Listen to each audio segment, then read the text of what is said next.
And he's live now on the radio. Good morning, Peter Franklin. Good morning, good morning. Is it time for me to leave Times Square yet? Why would you... did I miss something? Yeah, there was a little party we had here. Oh, right. The whole New Year's thing. New Year's yeah. thing. You know, but I think people spend most of the time trying to stay warm. It's probably brutal for you also. Oh, it was, yeah. And you know, it's funny, upstate New York on Sunday morning, Peter, had the two coldest places in the continental United States, both in upstate New York. It was 36 below zero. Without the wind chill, that is chilly. You got my love to keep you warm. That is true. And you know, my son was in New York for New Year's Eve, the whole New Year's weekend. He went to he didn't go to Times Square though. You let a 9-year-old kid go to New York by himself? I'm like, listen, you seem mature. Come on, just be safe. The last I saw him, he was 9 years old. Yeah, well, now he's out in Denver, and anyway, went to some show at Madison Square Garden. That was a festival concert that was all weekend long, and had a blast. But, you know, I did worry while he was down there, and I said, you know, you got to be careful. If you see something weird, be careful. There you are in a concert venue, and there's Times Square and all of that. I mean, perfect spot for somebody to do something bad, but it was a very safe weekend.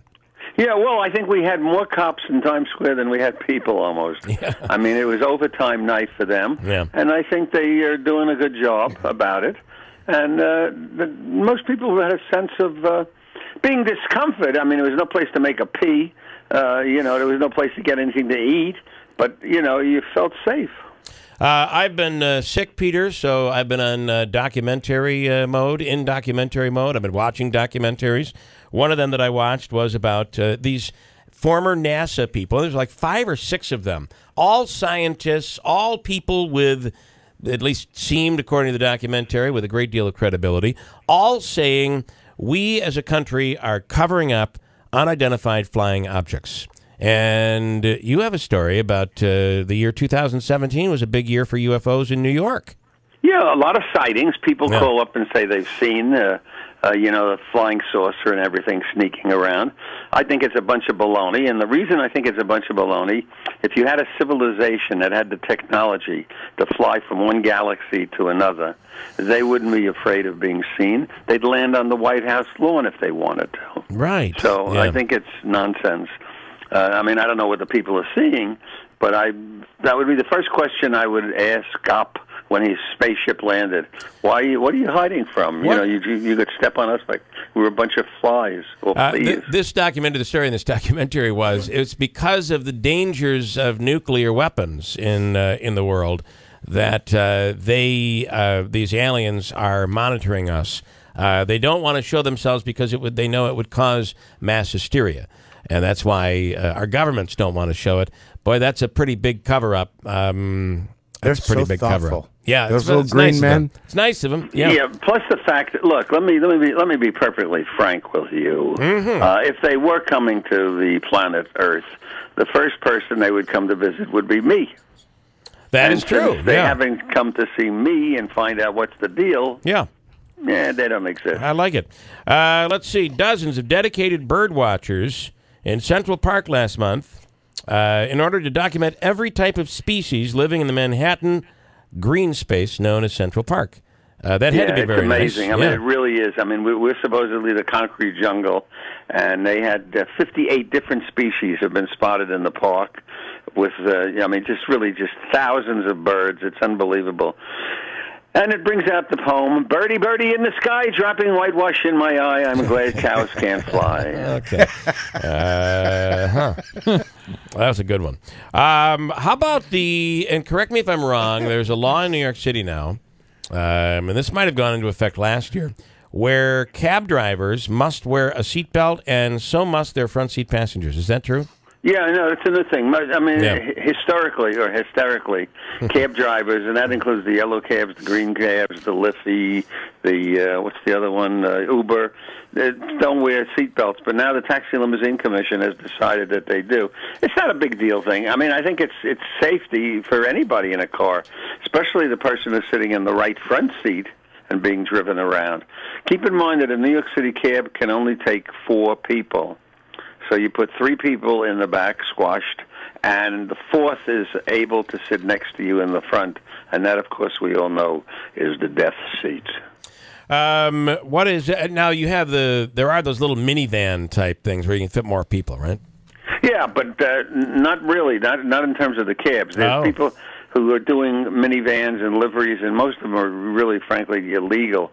No New York City cab, even though it looks like it's a van from the outside, it still can't seat more than 4 passengers. I know you're a big fan of the governor, and he's out to eliminate bail for people accused of nonviolent crimes. What are your thoughts on that one? No, I don't think. I mean, if they really do it straight, I don't think it's a bad idea. I mean, somebody does something, and if they're an established person, they have a home, they have a kid, they have an apartment, they have a lease, or they have a house or something or other, they'll come back to court. So, giving them the added burden, plus the fact that entire industry is somewhat shifty. I mean, it's that whole thing of going to the bail bondsman. They'll probably be a little upset that I said that.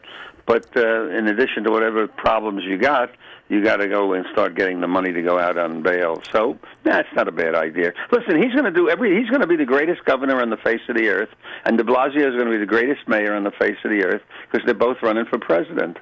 On that point about bail bondsmen, I think you're right. It is kind of a shifty business. It makes me wonder if it'll kind of shrink that business, because now in order to be in the bail bonds business, you only are dealing with violent criminals now, right? Right. That it's exclusively a violent criminal market for bail.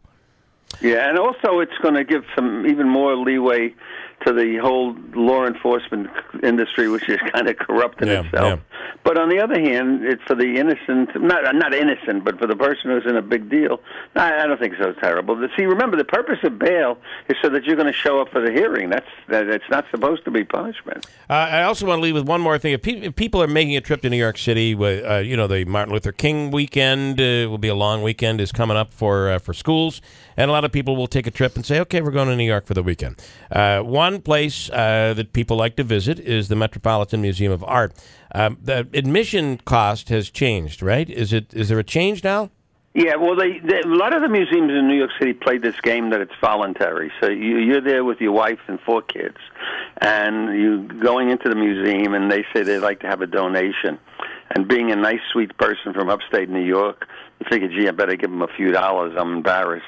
Well, a few dollars, what's the suggestion? $25. $25?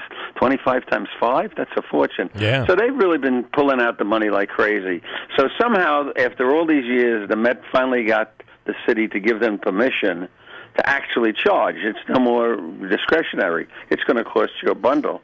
It's going to be $25 a person. So think about that. That's a lot. And then finally, when you come to New York, it almost seems that every step you take, there's a tip involved. How do New Yorkers deal with tipping? Or do only tourists do the tipping? No, New Yorkers do it too. But it's usually what you usually do is take the sales tax and double it. Like you're in a restaurant. Well, for a restaurant, but I'm talking like a doorman. About 17%. A doorman. So you're actually paying part of the person's salary. Yeah. And the same thing in the taxi cab. Yep. As far as my suggestion, if you get into a cab and you want to leave a tip, it should be so much that your eyes start to water. Yeah. Okay. That's especially if you're the one doing the driving. Yeah, but on the other side of the coin, no New Yorker is going to give a tip if they're not happy. Correct. Tourists, and I'm not putting you folks down, tourists have a tendency to just do it automatically. Yeah. New Yorkers are kind of tough cookies about it. If the service is no good, you ain't getting nothing. All right, best service in the world you're going to get is taking a tour with Peter, the cab tour. He'll take you all over the city. It is the best. And Peter, thanks so much. Gabby.com for details. Thank you. Bye-bye. Got a break.